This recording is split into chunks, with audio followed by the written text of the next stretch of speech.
గౌరవనీయురాలు పెద్దలు సీనియర్ నాయకురాలు అక్క శ్రీమతి కోవా లక్ష్మి గారికి, గౌరవ హుజూరాబాద్ ఎమ్మెల్యే సోదరుడు పాడి కౌశిక్ రెడ్డి గారికి,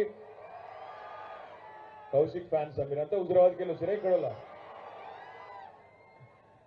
సోదరుడు కొరుట్ల శాసనసభ్యుడు యువ నాయకుడు డాక్టర్ సంజయ్ గారికి, చెన్నూరు మాజీ శాసనసభ్యుడు తమ్ముడు బాల్కా సుమన్ గారికి, ఖానాపూర్ నియోజకవర్గ ఇన్ఛార్జ్ సోదరుడు బూక్యా జాన్సన్ గారికి, అదేవిధంగా వేదిక పైన ఆసీనులైన నిర్మల్ నియోజకవర్గ బాధ్యులు సోదరులు రామకృష్ణారెడ్డి గారు, ముదోల్ నుంచి విచ్చేసిన మా సోదరుడు శ్యామ్ గారు, విలాస్ గారు, కిరణ్ గారు, డాక్టర్ సుభాష్ గారు, ఇంకా పేరు పేరున అందరికీ, బెల్లంపల్లి మాజీ శాసనసభ్యులు సోదరులు చిన్నన్న గారికి, ఇంకా వేదిక మీద ఉన్న నాయకులందరికీ పేరు పేరున, మాజీ జడ్పీ చైర్మన్ రాథోడ్ జనార్దన్ గారికి, అందరికంటే ముఖ్యంగా కడుపులో కాలుతుంటే కూడా చాలా ఓపికగా ఉన్నాయి. ఇప్పుడు తిన్నారో పొద్దున నాకు తెలియదు.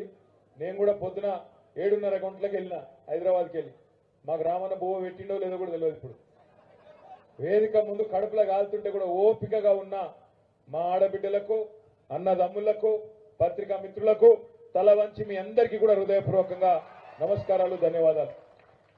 7:30కి వెళ్ళినాం. కానీ ఎట్లున్నది కాంగ్రెస్ పరిపాలన అంటే, మొదలు ఎక్కడికక్కడ పనులు అస్తవ్యస్తంగా ఆగిపోయినాయి. ఆ మేడ్చల్ కాడనే 45 నిమిషాలు ఇరుక్కపోయినాం. అటెంక కొట్టుకుంటా ముంగటికి వస్తుంటే డిచ్పల్లి కాడ, ఇది నేను చెప్తే కూడా మీరు నమ్మరు, రేపు పేపర్లో చూస్తారు, రోడ్డుకు అడ్డం కూర్చున్నారు. అందరు ఆడపిల్లలు చేతుల పిల్లగాళ్ళని ఎత్తుకున్నారు, రోడ్డుకు అడ్డం ధర్నా చేస్తున్నారు. నేను పరిశాన్ అయితే, ఎవరికి ఆడపిల్లలకి ఏం కష్టం వచ్చింది, అందులో చిన్న పిల్లగాళ్ళని ఎత్తుకొని ఎందుకు కూర్చున్నారని నేను దిగిపోతే, పోలీసు వాళ్ళేమో అటుగో సార్ అవతలకి వెళ్ళి అంటున్నారు. ఇది వేరే ఆ రోడ్ అవతల దిక్కించి లేదని మాట్లాడతా అని చెప్పి వాళ్ళ దగ్గర పోయినా, వాళ్ళు ఎవరో ఎరికేనా ఆడపిల్లలు, వాళ్ళు పోలీసు వాళ్ళ భార్యలు. ధర్నా చేస్తున్నది డిచ్పల్లి బెటాలియన్ కి సంబంధించిన పోలీసు వాళ్ళ భార్యలు, పిల్లలందరూ రోడ్డు మీద అర్ధగంట పాటు ధర్నా చేస్తున్నారు. వాళ్ళు లొలి పెడుతున్నారు, అన్నా మేము కూడా పోలీస్ కుటుంబాలే, మమ్మల్ని ఎట్లా గుంజుకపోతున్నారు చూడిగో, మా షేక్ దెబ్బ తాకింది, మా కాలుకు దెబ్బ తాకింది, గుంజుకపోతే మాకు రక్తం కారుతున్నదని చెప్పి ఆఖరికి కాంగ్రెస్ పాలనలో పోలీసు వాళ్ళ భార్యలు, పోలీసు వాళ్ళ కుటుంబాలు కూడా రోడ్డుకెక్కి వాళ్ళు కూడా పోలీసు వాళ్ళ చేతుల్ని దెబ్బలు తినే పరిస్థితి వచ్చింది. ఇంత గొప్పగా కాంగ్రెస్ పాలన నడుస్తున్నది. ఇక మా జోగు రామన్న ఇంత గట్టిగా మాట్లాడగా నేను నా జీవితంలో చూడలే, మొదటిసారి. ఓ దిక్కేమో ముఖ్యమంత్రి గారు అంటున్నాడు, ఇంకో దిక్కేమో 420 గాడు అన్నాడు, బట్టెబాజ్ గాడు అన్నాడు, బద్మాష్ గాడు అన్నాడు. అనాల్సినవన్నీ అని మీదికెళ్ళేమో ముఖ్యమంత్రి గారని మధ్యలో ఒకసారి అన్నాడు. నేను ఒకటే చెప్తున్నా, ఇక్కడికి వచ్చేటప్పుడు రామన్న ఫోన్ చేసిండు నాకు, ఏమన్నాడు, అన్నా మరి రైతులేమో పెద్ద ఎత్తున వస్తున్నారు, కానీ నీకోసం పోలీసు వాళ్ళు కూడా వస్తున్నారట అన్నాడు. నా కోసం పోలీసు వాళ్ళు ఎందుకు వస్తారని నేనేం చేసిన అన్న, ఏం లేదు, మొన్న ఉట్నూరులా నీ మీద కేసు పెట్టిండ్రు కాంగ్రెస్ వాళ్ళు, పెడితే పోలీసు వాళ్ళు వచ్చి నీకేదో మరి కాగితం ఇస్తారో నేను జైలుకి వేసుకపోతారో అన్నాడు. నేనేం చెప్పినా అంటే రామన్నకు, ఏం పర్వాలేదన్నా, ఇబ్బంది ఏం లేదు, కానీ ఒకటి మాత్రం పక్క, జైలుకు పోవడానికి రెడీ, కావాలంటే సంవత్సరమైనా 2 ఏళ్లైనా జైల్లో ఉండడానికి కూడా ప్రజల కోసం, రైతుల కోసం రెడీ. దానిలో భయపడేది లేదు, ఎవ్వనయ్యకు భయపడేది లేదు. కానీ ఒకటి మాత్రం పక్క, ఏంటిది, తప్పకుండా ప్రజలు మరలబడి కాంగ్రెస్ వాళ్ళను ఊర్లో ఉరికిచ్చి కొట్టే రోజులు కూడా దగ్గరలోనే ఉన్నాయి, యాద పెట్టుకోని చెప్పిన. అవో గట్లనే పడుతుంది అన్నాడు. గట్లనే పడుతుంది అంటే మరి ఎట్లా అనాలి? ఇక మా ఆడపిల్లలు ఉన్నారు, కళ్యాణ లక్ష్మి వస్తున్నది మీకు, నేను మీదికెళ్ళి తులం బంగారం ఇస్తా అన్నాడు. అన్నాడా లేదా? అన్నాడా? మరి తులం బంగారం ఇయ్యకపాయ. మరి మా ఆడపిల్లలు రాష్ట్రంలో ప్రతి పోలీస్ స్టేషన్ కు లైన్ కట్టి ఈ 420 గాని మీద చీటింగ్ కేసు పెట్టమంటే పోలీసు వాళ్ళు పెట్టాలన్నా వద్దా? గట్టిగా చప్పట్లతో చెప్పాలి మీరు. మా రైతన్నలు ఎవరినైతే మోసం చేసిండో 10,000 కాదు నేను 15,000 ఇస్తా, కేసీఆర్ బిచ్చమేసినట్టు 10,000 ఇస్తున్నాడు అని ఏదైతే చెప్పిండో, మరి రైతులు లైన్ కట్టి 15,000 ఇయ్యనందుకు, రుణమాఫీ చేయనందుకు ఈ 420 దాని మీద చీటింగ్ కేసు పెడుతున్నా అని రాష్ట్రం రైతులు మొత్తం లైన్ కడితే ఎవరి మీద పెడతావు కేసు? మొత్తం మా తమ్ముళ్ళు 2 లక్షల ఉద్యోగాలని చెప్పిండు రాహుల్ గాంధీ వచ్చి. మొదటి సంవత్సరంలో 2 లక్షల ప్రభుత్వ ఉద్యోగాలు ఇస్తా అన్నాడు. 50 నాయనాని ప్రభుత్వ ఉద్యోగాలు 2 लाख నౌకరీ అని చెప్పి మా యువ తమ్ముళ్ళు మొత్తం లైన్ కట్టి చీటింగ్ కేసు పెడితే ఒక్కడన్న కాంగ్రెస్ వాడు మిగులుతాడా రాష్ట్రంలో? ఆలోచించమని కోరుతా ఉన్నా. పోలీస్ అన్నలను పోలీస్ తమ్ములను కూడా నేను కోరుతున్నా. అధికారం ఎవ్వరికి శాశ్వతం కాదు. మేం 10 ఏళ్ళు ఉన్నాం, ఎప్పుడు ఇట్లాంటి కిరాతక పనులు చేయలే. మీకు నేను ఒకటే విజ్ఞప్తి చేస్తున్నా, తొందర పడకుండ్రి. ఎవడో పైకెళ్ళి ఫోన్ చేయంగానే, పైకెళ్ళి మంత్రో కాంత్రో ఫోన్ చేయంగానే ఆగం కాకుండ్రి. న్యాయం ధర్మం ప్రకారం పోన్రి. లేకపోతే మాత్రం ఒకటి పక్కా చెప్తున్నా, పోలీసులైనా ప్రభుత్వ అధికారులైనా ఎవరైనా ఎక్కువ తక్కువ ఎక్స్ట్రాలు చేస్తే మా జోగురామన్ కోరుతా ఉన్నా, పేర్లు రాసి పెట్టు, మిత్తితో సహా ఇచ్చే బాధ్యత మాది. పక్కా చెప్తున్నాయి, మిత్తితో సహా ఇస్తాం. ఎవడైనా సరే, వారు ఎస్ఐ కావచ్చు, సిఐ కావచ్చు, ఎస్పీ కావచ్చు, కలెక్టర్ కావచ్చు, ఎవడైనా సరే మిత్తితో సహా ఇచ్చే బాధ్యత మాది. రేవంత్ రెడ్డి ఏమి రాజు కాదు, వాడేం చక్రవర్తి కాదు. పెద్ద పెద్దలతో కొట్లాడినాం, చంద్రబాబు నాయుడుతో కొట్లాడినాం, రాజశేఖర్ రెడ్డితో కొట్లాడినాం ఉద్యమంలో. వీడంతా చిట్టి నాయుడు గాడు, గింతంత మనిషి. వీడు పెద్ద ఎగురుతుంటే వాడిని చూసి మీరాగమైతే ఒకటే విజ్ఞప్తి చేస్తున్న, ప్రభుత్వ ఉద్యోగులు మీ ఉద్యోగం చేయండి, పద్ధతి ప్రకారం చేయండి. మీకు కానూన్ ఉంటుంది, కాయిదా ఉంటుంది, దాని ప్రకారం చేయండి. అతికి పోయినరు అనుకో, తప్పకుండా మీకు కూడా మా టైం వస్తుంది.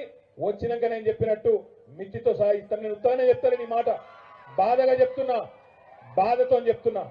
ఇదే ఆదిలాబాద్ లో మొన్న హైడ్రా పేరు మీద ఖానాపురం చెరువు కాడ 2000 ఇల్లు గులగొట్టి తందుకుపోయినారు. పోతే కడుపు గాలిన పేదవాడు ఊకుంటాడా?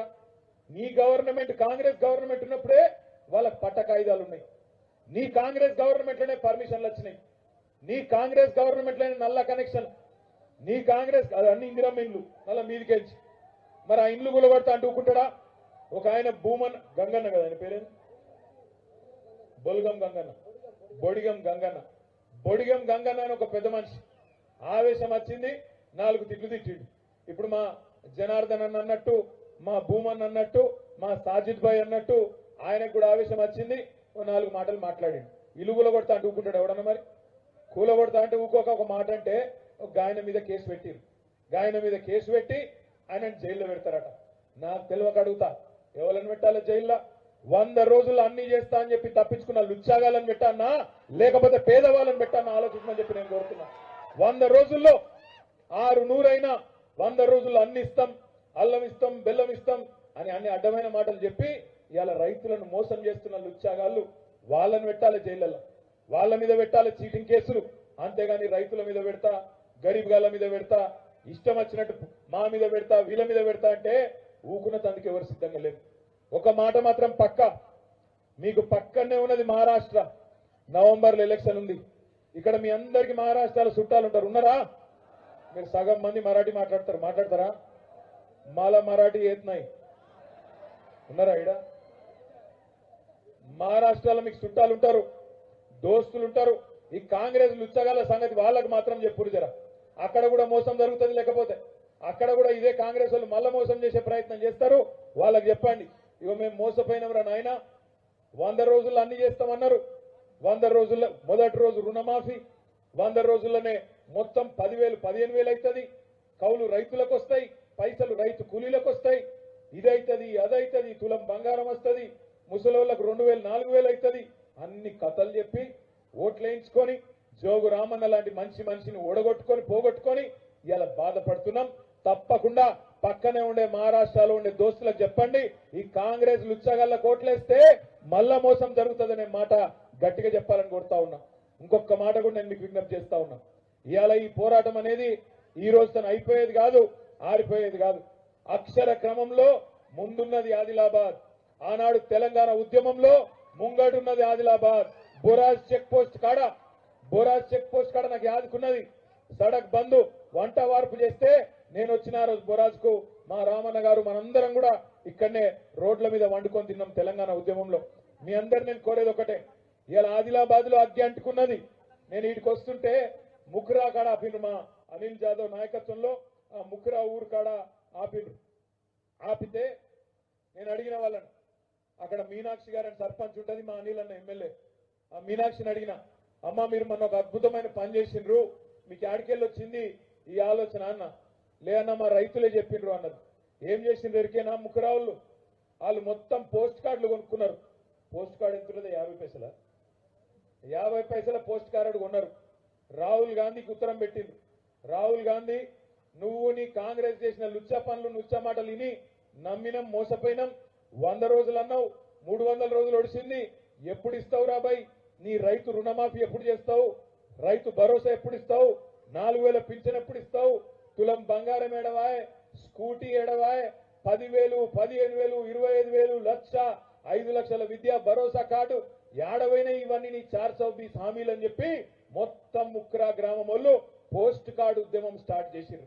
మిమ్మల్ని కూడా నేను కోరుతా ఉన్నా, ఆదిలాబాద్ మొదటి నుంచి ఉద్యమంలో ఆనాడు ఉగ్గుపాలతోనే ఉద్యమాలు నేర్పిన గడ్డ, కొమరం భీం పుట్టిన ఈ గడ్డలో తప్పకుండా రేపటి రోజున కాంగ్రెస్ పార్టీకి బుద్ధి చెప్పే పరిస్థితి కూడా వస్తుంది. మా అన్న అనిల్ అన్న యాద్ చేస్తున్నాడు, రుయ్యాడ అనే ఊర్లో రైతుల మీద కేసులు పెట్టిరు. ఏం చేసిర్రు వాళ్ళు?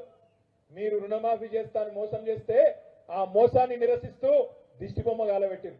దిష్టిబొమ్మ గాలబెడతానట, రైతుల మీద కేసులు పెట్టి వాళ్లను జైల్లో పెడతారట. అందుకే నేను అంటా ఉన్నా, రైతులు ఎవరు జైలుకు పోయే పని లేదు, ఎవరు బాధపడే పని లేదు. మీకోసం మేము జైలుకు పోతాం, మీకోసం కాంగ్రెస్ నాయకులతో మేము కొట్లాడతాం. మీరు ఇట్లనే మాకు శక్తిని ఇవ్వండి, మాకు శక్తిని ఇవ్వండి.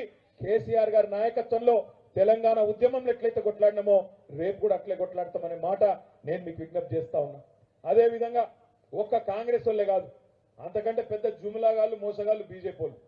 కాంగ్రెస్ బీజేపీ అలగలగ్ కాదు, దొందే. ఇక్కడ ఉన్నాడు బీజేపీ ఎమ్మెల్యే, ఇక్కడ ఉన్నాడు బీజేపీ ఎంపీ. నేను అడుగుతున్న తమ్ములను, మా రైతులను ముఖ్యంగా అడుగుతున్నా, అంటే గుజరాత్ లో పత్తి పండించే రైతేమో రైతు, తెలంగాణలో ఆదిలాబాద్ లో పత్తి పండించే రైతు కాదా? గుజరాత్ లోనేమో 8,800 మద్దతు ధర ఇవాళ అక్కడ నడుస్తున్నది. మరి మన తెలంగాణలో, మన ఆదిలాబాద్ లో రేపటి నుంచి చాలా అవుతుందంట. ఇవాళ మొదలు పెట్టేటోడు రేపేసుకున్నాడట సిసిఐోడు. నేను ఒకటే అడుగుతున్నా, ఆడ ఇచ్చినట్టు 8,800 ఇక్కడ ఇవ్వకపోతే ఊకోముని బీజేపీ ఎమ్మెల్యేను, ఎంపీని వాళ్ళ ఎంబడబడతామనే మాట నేను విజ్ఞప్తి చేస్తా ఉన్నా. వదిలిపెట్టాం. ఎందుకంటే గుజరాత్కు ఒక నీతి ఉంటుంది, తెలంగాణకు ఇంకో నీతి ఉంటుందా? నిజంగా చెప్పానంటే గుజరాత్ పత్తి కంటే తెలంగాణ పత్తి క్వాలిటీ అద్భుతమైన క్వాలిటీ. ఏదో నేను ఉత్తగా చెప్తలేను. నేను 10 ఏళ్లు పరిశ్రమల మంత్రిగా పనిచేసిన, చాలా మంది టెక్స్టైల్ వ్యాపారవేత్తలను కలిసిన, ప్రపంచవ్యాప్తంగా దేశంలో కలిసిన. సౌత్ ఇండియా మిల్స్ అసోసియేషన్ అని తమిళనాడులో ఉంటుంది, తిరుపూర్లో. వాళ్ళు చెప్పిండు నాకు వచ్చి, సెంథిల్ అని దాని అధ్యక్షుడు, ఆయన వచ్చి చెప్పిండు కేసీఆర్ గారికి, నాకు, సార్ మీ కాటన్ క్వాలిటీ, తెలంగాణలో వండే కాటన్ క్వాలిటీ ఆంధ్ర కంటే, మహారాష్ట్ర కంటే, గుజరాత్ కంటే బెహతరీన్ క్వాలిటీ మీకానే వండుతుంది.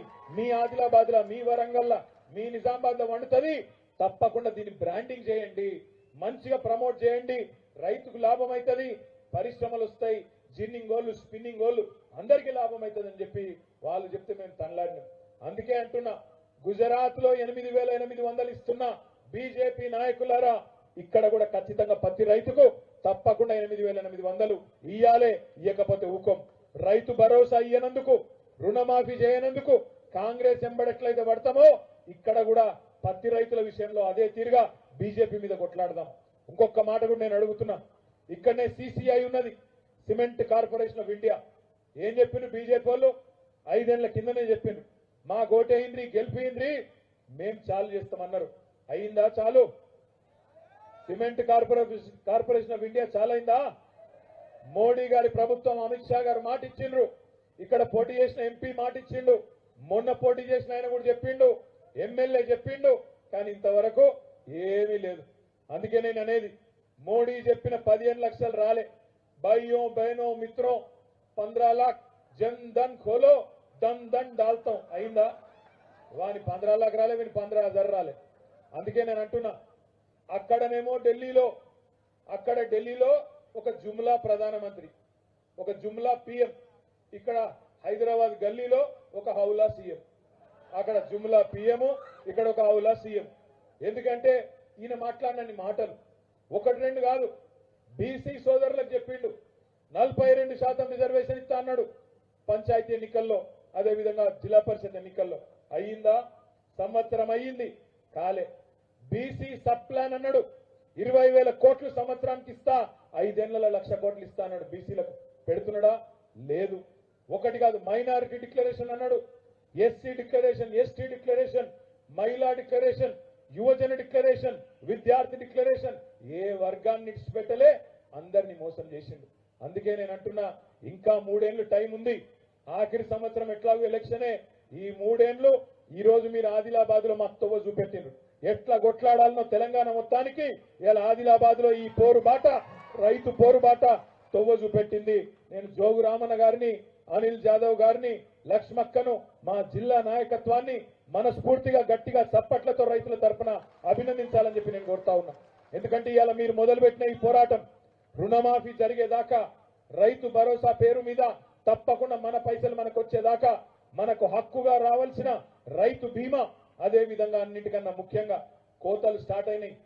చెప్పిండా లేదా రేవంత్ రెడ్డి 500 బోనస్ ఇస్తా అని? చెప్పిండా లేదా? చెప్పిండా లేదా? చెప్పిండు. మరి వచ్చినాయి 500 బోనస్. బోనస్ బోగస్ అయింది. పత్తి రైతు చిత్తైపోయిండు. రైతు భరోసాకు దిక్కే లేదు, ఆయన గురిసిక్కే భరోసా లేదు.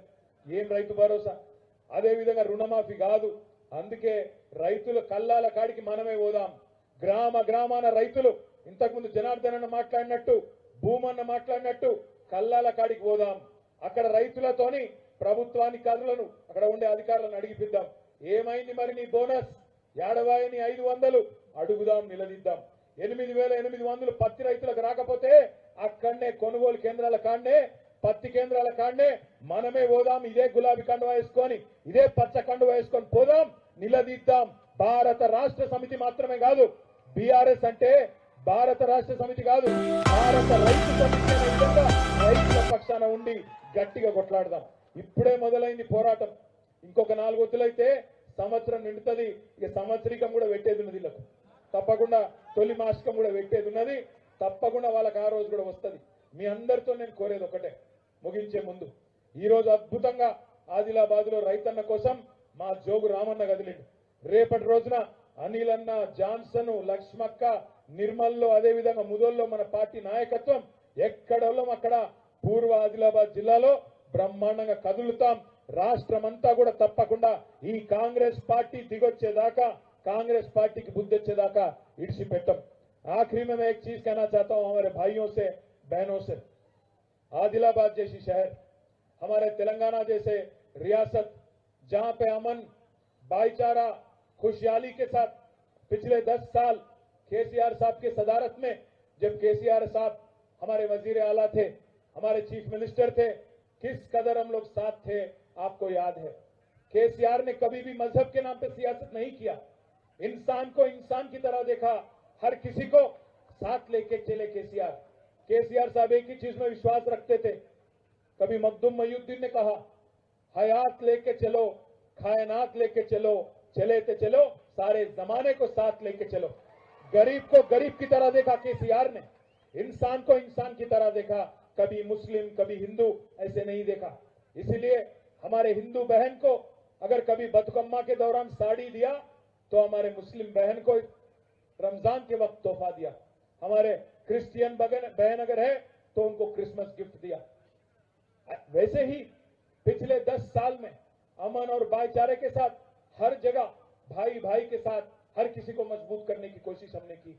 बच्चों के वास्ते तालीम, 204 स्कूल आपके वास्ते तश्कील किए गए, जिनमें 1,32,000 बच्चे, एक बच्चे पे, एक बच्ची पे आज 1,20,000 खर्च करके आपके बच्चों की अच्छी जिंदगी के वास्ते, आपके बच्चों की बेहतरीन काबिलियत के वास्ते केसीआर साहब ने जिद्दोजहद की।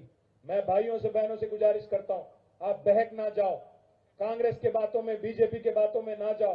तेलंगाना के वास्ते एक पिता समान, एक बाप समान जो लीडर है हमारे केसीआर, ऐसे लीडर को हम खो गए। आज हर किसी के दिल में गम है। इसीलिए मैं कहता हूं, आगे जाके जब भी मौका मिले, जब भी फिर एक बार एकजुट होने की एक मौका अगर आए तो फिर एकजुट होते हैं, एक साथ चलते हैं। आपके जैसे सेक्युलर लीडर, जोगू रामन्ना साहब के जैसे सेक्युलर लीडर जो है, उनको भी जरूर फिर एक बार जिताना हमारी जिम्मेवारी है। आखिरी में सीमेंट कॉर्पोरेशन के बारे में मैं बोला, अभी इప్పుడే చెప్పిన మీకు సిమెంట్ కార్పొరేషన్ ఆఫ్ ఇండియా రేపు ఏమైతుందో ఇప్పుడే నేను చెప్తున్నా, రాసి పెట్టుకోండి। నిన్న మీరు చూసిండ్రు నల్లగొండ జిల్లా, యాదాద్రి జిల్లా రామన్నపేటలో అదానీ గారు కొత్త సిమెంట్ ఫ్యాక్టరీ పెడతా అని చెప్పి అక్కడ పెట్టబోతే నిన్న మొత్తం రైతులు రామన్నపేట బిడ్డలు ఆఖరికి చిన్న చిన్న పిల్లలతో సహా వేలాది మంది ర్యాలీ తీసి ఈ కాలుష్యం పరిశ్రమ మాకొద్దు, అదాని వద్దు అని చెప్పి వాళ్ళు నినాదం చేసింది. ఇలా నేను ఆదిలాబాద్ జిల్లాలో ఉన్నా కాబట్టి నా బాధ్యత కాబట్టి మా బెల్లంపల్లి మాజీ శాసనసభ్యుడు చిన్నయ్య గారు కూడా ఇక్కడ ఉన్నారు కాబట్టి నేను చెప్తా ఉన్నా. బెల్లంపల్లి మీద కన్ను పడ్డది అదాని. ఆడ దేవాపూర్లో ఓరియంట్ సిమెంట్ ఫ్యాక్టరీ ఉంటుంది. ఓరియంట్ సిమెంట్ ఫ్యాక్టరీ దాన్ని కూడా అదాని గారు కొనుక్కుంటా ఉన్నాడు, దాన్ని కూడా బుక్క పెడుతున్నాడు. ఆ తర్వాత ఆదిలాబాద్ సిసిఐ బుక్క పెడతాడు. ఇక ఆ తర్వాత సింగరేణిని కూడా బుక్క పెట్టే కథ ఉన్నది. పక్కా సింగరేణి మీద కూడా అదాని కన్ను ఉన్నది. నేను అందుకే అంటా ఉన్నా, మనం గట్టిగా లేకపోతే, మన గులాబీ కండువా మన కేసీఆర్ గట్టిగా లేకపోతే ఈ కాంగ్రెస్ వాళ్ళు బీజేపీ వాళ్ళు తోడు దొంగలు. ఢిల్లీలోనేమో రాహుల్ గాంధీ తిడతాడు. ఏమంటాడు ఢిల్లీలో రాహుల్ గాంధీ? చౌకీదార్ చోర్ హై అంటాడు. చౌకీదార్ चोर है अंकल। चौकीदार अंटे बोलो, चौकीदार बोलते कौन? आप आदिलाबाद में नहीं मालूम आपको? चौकीदार बोलते मोदी। चौकीदार चोर है अंटाడు आदिलाबाद మన ఢిల్లీలో రాహుల్ గాంధీ. హైదరాబాద్ లో రేవంత్ రెడ్డి ఏమంటాడు? नहीं नहीं नहीं नहीं, चोर नहीं है, हमारे बड़े भाई है. అక్కడనేమో ఢిల్లీలో రాహుల్ గాంధీ అంటాడు అదాని ఫ్రాడ్ హై అంటాడు. ఫ్రాడ్ హై ఉనో చోర్ హై. ఇక్కడ ఈయనేమంటాడు రేవంత్ రెడ్డి హైదరాబాద్ లో? లేదు లేదు లేదు, अदानी हमारे फ्रेंड है, अदानी हमारे दोस्त है, उनको देवापुर भी लेने दो, आदिलाबाद का सीसीआई भी लेने दो, रामन्नापेटा में भी फैक्ट्री लगा दो, तो हमारे दोस्त है, उसके साथ धंधा करेंगे और चंदा लेंगे. ఇక్కడ నేను అందుకే అంటున్నా, తోడు దొంగలు ఇద్దరు పైననేమో తిడతారు, కిందనేమో దోస్తాన్ చేస్తారు. రాహుల్ గాంధీకి రేవంత్ రెడ్డికి ఒక ఫోన్ చేస్తలేదా? రాహుల్ గాంధీకి అరే ఏం చేస్తున్నావురా నువ్వు, నేను పైన తిడుతున్నాను కిందికి చెప్తున్నావు, ఏమనుకుంటారు మనను ప్రజలు అని అడగస్తలేదా? Phone line కలుస్తలేదా? లేకపోతే నాకు తెలియక అడుగుతా. అందుకే నేను అంటున్నా, ఈ ఇద్దరు దొంగలతో తెలంగాణను కాపాడుకోవాలంటే ఒకే ఒక్క శక్తి మనకున్నది, కేసీఆర్ తప్ప ఇంకెవరు దిక్కులేరు. ఎప్పటికైనా ఎన్నటికైనా కేసీఆర్ నాయకత్వమే ఈ రాష్ట్ర రైతాంగానికి, ఈ రాష్ట్ర యువతకి, ఈ రాష్ట్రంలో ఉండే ఆడబిడ్డలకి, ఈ రాష్ట్రంలో ఉండే పెద్ద మనుషులకి అందరికీ కూడా శ్రీరామ రక్ష కేసీఆర్ గారి నాయకత్వమే, బీఆర్ఎస్ పార్టీ నాయకత్వమే అనే మాట మీకు గుర్తు చేస్తూ, తెలంగాణ సాధించిన నాయకుడు, ప్రాణాలను పణంగా పెట్టి తెలంగాణ తెచ్చిన నాయకుడు కేసీఆర్ గారి బాటలో నడుద్దాం. తిరిగి మళ్ళొక్కసారి తెలంగాణను మళ్ళా పట్టాలెక్కిద్దాం. ఈ కాంగ్రెస్ బీజేపీ దొంగల చేతులకెళ్లి తప్పకుండా తెలంగాణను రక్షించుకుందామని చెప్పి ఆదిలాబాద్ వేదికగా మీ అందరికీ విజ్ఞప్తి చేస్తూ, జై తెలంగాణ, రైతుల ఐక్యత, గట్టిగా రైతుల ఐక్యత, జై తెలంగాణ, కేసీఆర్ గారి నాయకత్వం. Thank you. Hello hello.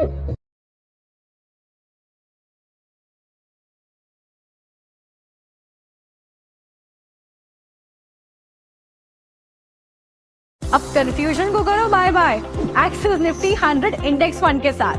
Index funds में इन्वेस्ट करके आपका पैसा लगता है HDFC bank, Reliance, ICICI, Infosys, L&T जैसी टॉप 100 कंपनीज में, वो भी एक साथ एकदम इजीली, और साथ ही मिलेगा लो एक्सपेंस रेशियो का फायदा।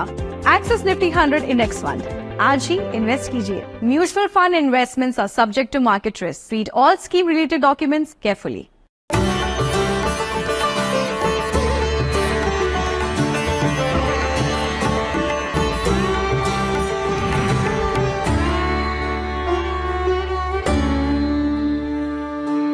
Hello and welcome to this Diwali special. Samvat 2080 has been absolutely fantastic. A near 30% rise in the Nifty since last Diwali. The freight train of local retail money into the markets looks unstoppable. We are tracking now $4 billion a month into equity mutual fund schemes every month. On the fundamental side, India remains the fastest growing economy globally and is riding on multiple levers of demographic dividend, huge domestic market, make in India, unicorns, infrastructure development, and so on. The question, though, is what will Samvat 2081 hold for stock markets? I have with me someone who has all the answers. Manish Chokani of Enam Holdings is with me. I have all the answers. Manish, great to have you with us here. Season's greetings and wish you a very happy Diwali. Thanks for having me.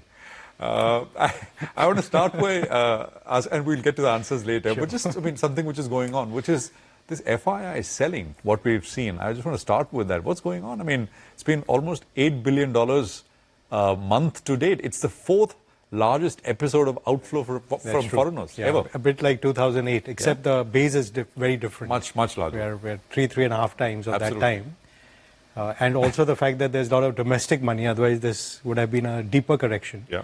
But having said that, foreigners own 15-16% of India. So it's about $800 billion at least of stock which they have. Yeah.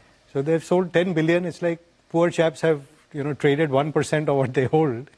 We shouldn't be grudging them that. In the context, in the last 6 months alone, we've raised $30 billion in our markets. Yeah. Of which 15 has come from companies raising it for building new capacities or whatever. Right. But 15 has actually been promoter and private equity selling. Right. Encashing stock. Encashing stock. And these promoters include the foreigners from all over the world. Like the strategics like GE and Whirlpool have sold from US. BAT and Vodafone have sold from UK. Sumitomo has sold from Japan. Hyundai and soon Samsung will sell from Korea. Singtel has sold from Singapore. And indeed, even our own Tata Sons has sold down some TCS. Sure. Anil Agarwal has sold down Vedanta. So people realize there's a good value being provided by the market. Why not take it? When people sell and take money home, like it happened in the early 2000s when Warburg Pincus encashed Bharti, it opened the floodgates to private equity in India. So if this sort of selling can get absorbed, it creates confidence that this is actually a two-way street. I'm not trapped like I'm in China or in Africa, where I can come in but I can never leave. So it may not be a bad thing. And we did need the market to cool off. When will they stop leaving is the question, though. And why are they leaving? I mean, foreigners especially. What's your sense? That's why I gave you the context is if you have 800 billion and you take 10 billion home, they're not leaving. But it's just that They're it's very concentrated. tactically readjusting. Right. And the fact of the matter is... But tactically readjusting because of what? Because India is expensive? It is super expensive. I mean, no one's denied that. I think if we did not have this 50 billion of inflows from domestics, I don't think anybody was arguing this is a cheap value market where you should go in and take fresh positions. Right. Everyone's happily riding the lifting tide, but earnings are slowing down. You've got the stimulus happening in China. You've got, hopefully now, the US having a second leg of growth. Indeed, if the markets believe that Trump comes back and you get tax cuts and you get tariffs and US prosperity will come back, you have a $62 trillion market cap sitting there, on which if you make 10%, you still make $6 trillion. As opposed to even if you make 25% on the Indian 5 trillion, it gives you an extra trillion. So percentage gains and absolute gains play in people's minds. I'm going to come to the US presidential elections in just a bit, but this consumer slowdown bit, right? So one is valuations. That is the only bit, right? I mean, there is no other, there's nothing else. Look, India, let's think about it. That we came post-COVID from a rebound perspective, that the big themes we talked about, consumer discretionary has played out. We talked of the platform plays with the Zomatos and the others have all played out. We talked of privatization plays, which is the Adanis and the Bhartis and all have all played out. You wanted the financialization play to happen, which everyone assumed is only banks. It played out in PSU banks and the ICICI banks and all the others. And the capital market plays have fantastically performed and great wealth creation for everybody around. And then government came and stepped on the gas with PLI. And the infrastructure spend. So it gave you the whole new fillip on PSUs, defense, road, rail. And they've come like a springboard from a low, which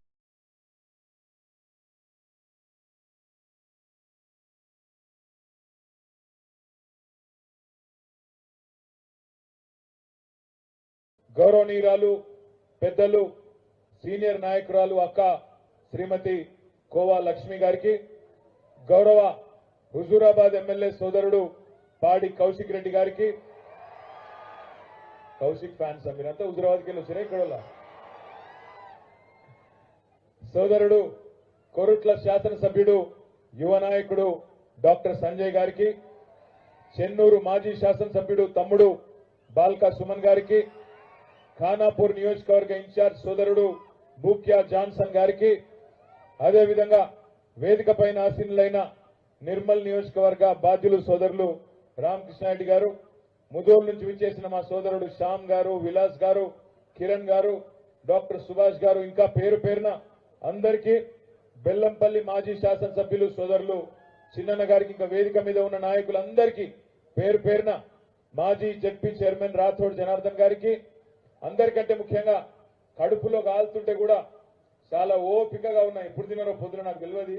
నేను కూడా పొద్దున 7:30 గంటలకు వెళ్ళిన హైదరాబాద్కి వెళ్ళి మాకు రామన్న బువ్వ పెట్టిండో లేదో కూడా తెలియదు. ఇప్పుడు వేదిక ముందు కడుపులో కాలుతుంటే కూడా ఓపికగా ఉన్న మా ఆడబిడ్డలకు అన్నదమ్ములకు పత్రికా మిత్రులకు తల వంచి మీ అందరికీ కూడా హృదయపూర్వకంగా నమస్కారాలు ధన్యవాదాలు.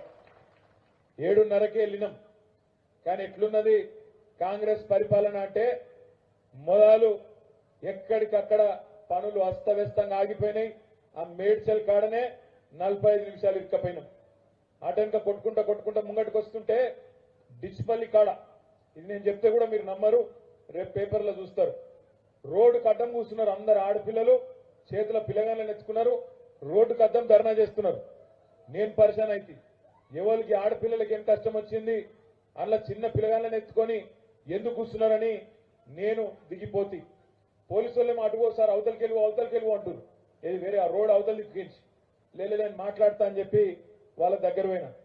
వాళ్ళు ఎవరో ఎరికేనా ఆడపిల్లలు, వాళ్ళు పోలీసు వాళ్ళ భార్యలు.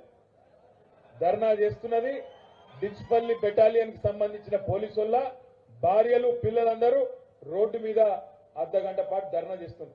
వాళ్ళు లొలి పెడుతున్నారు. అన్నా మేము కూడా పోలీస్ కుటుంబాలే, మమ్మల్ని ఎట్లా గుంజుకపోతున్నారు చూడిగో, మా షేక్ దెబ్బ దాకింది, మా కాలుకు దెబ్బ దాకింది, గుంజుకపోతే మాకు రక్తం కారుతున్నదని చెప్పి ఆఖరికి కాంగ్రెస్ పాలనలో పోలీసు వాళ్ళ భార్యలు, పోలీసు వాళ్ళ కుటుంబాలు కూడా రోడ్డుకెక్కి వాళ్ళు కూడా పోలీసు వాళ్ళ చేతుల్ని దెబ్బలు తినే పరిస్థితి వచ్చింది. ఇంత గొప్పగా కాంగ్రెస్ పాలన నడుస్తున్నది. ఇక మా జోగు రామన్న ఇంత గట్టిగా మాట్లాడంగా నేను నా జీవితంలో చూడలే. మొదటిసారి ఓ దిక్కేమో ముఖ్యమంత్రి గారు అంటున్నాడు, ఇంకో దిక్కేమో 420 గాడు అన్నాడు, బట్టెబాజ్ గాడు అన్నాడు, బద్మాష్ గాడు అన్నాడు. అనాల్సిన అని మీదికెళ్ళేమో ముఖ్యమంత్రి గారని మధ్యలో ఒకసారి అన్నాడు. నేను ఒకటే చెప్తున్నా, ఇక్కడికి వచ్చేటప్పుడు రామన్న ఫోన్ చేసిండు నాకు. ఏమన్నాడు, అన్నా మరి రైతులేమో పెద్ద ఎత్తున వస్తున్నారు కానీ నీకోసం పోలీసు వాళ్ళు కూడా వస్తున్నారట అన్నాడు. నా కోసం పోలీసు వాళ్ళు ఎందుకు వస్తారని నేనేం చేసినా అన్న.